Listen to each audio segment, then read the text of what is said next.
এটা আমরা মনে করি কোটার চেয়ে বড় একটা ক্যান্সার।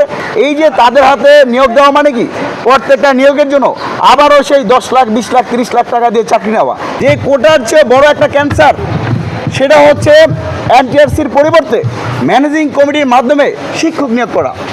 আমরা দেখেছি 2015 সাল থেকে এনটিআরসি এর মধ্য দিয়ে স্বচ্ছ নিরপেক্ষ এবং যারা মেধাবী তাদেরকে প্রদান করা হয়। হুট করে আমরা দেখতে পেলাম গত 3রা আগস্ট শিক্ষা মন্ত্রণালয়ের সচিব আব্দুল খালেকের সভাপতিত্বে একটা মিটিং হলেন। সেখানে সিদ্ধান্ত গ্রহণ করা হলো যে বেসরকারি শিক্ষক নিবন্ধন ও প্রত্যয়ন কর্তৃপক্ষ আইন 2005 অনুযায়ী এখন থেকে এনটিআরসি কেবলমাত্র নিবন্ধন ও প্রত্যয়নের কাজ করবে। 2015 সালের পরিপত্র অনুযায়ী আর কোনো নিয়োগে সুপারিশ করবে না। অথচ আমরা গতকালকে শিক্ষা মন্ত্রণালয়ের মাননীয় মন্ত্রী যে বক্তব্য দিয়েছেন সেই বক্তব্য অত্যন্ত বিভ্রান্তিকর। আমরা সরকারের কাছে আহ্বান করেছি, আমরা প্রত্যাশা করেছিলাম যেহেতু একটা বিষয় আলোচনা হয়েছে তিনি হয়তো ভুল স্বীকার করবেন বা আমাদের প্রাথমিক আলাপ হয়েছে, আমরা এরকম কোনো সিদ্ধান্ত নিতে পারি না। কিন্তু একটা বিষয় যেখানে সিদ্ধান্ত হয়ে গেছে শিক্ষামন্ত্রীর উপস্থিতিতে সচিবের সভাপতিত্বে একটা নোট রয়েছে এখানে, সেই জায়গাটাকে অস্বীকার করা এটা জনগণের সাথে দ্বিমুখী সামিল। আমরা এই ধরনের আচরণ নিন্দা জানাই।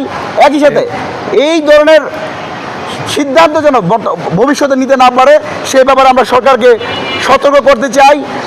নিয়োগ প্রক্রিয়া যদি মামা চাচাদের মধ্য দিয়ে হয় এবং ম্যানেজিং কমিটি কারা বর্তমান সরকারে যারা এমপি আছে, এমপির সন্তান নাতিপুতি অথবা ভাই বাচ্চা চাচা তাদেরকে অথবা তার ওয়াইফ তাদেরকেই কিন্তু ম্যানেজিং কমিটির সভাপতি করা হয়েছে প্রত্যেকটা কলেজে।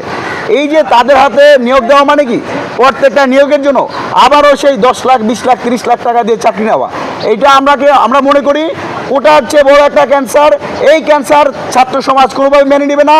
সরকার গতকাল যেই মতামত দিয়েছে আমরা সেই মতামতকে সাধুবাদ জানাই, তবে আগামীতে যেন এই ধরনের কোনো সিদ্ধান্ত না নেয় আমরা সে বিষয়ে স্পষ্ট করে বলতে চাই। সরকার কখনোই মামা চাচা কমিটির মধ্য দিয়ে শিক্ষক নিয়োগ হয়, শিক্ষা ব্যবস্থা আরও দুরবস্থা তৈরি হয়, সেই জায়গায় পদক্ষেপ যেন না নেওয়া হয়।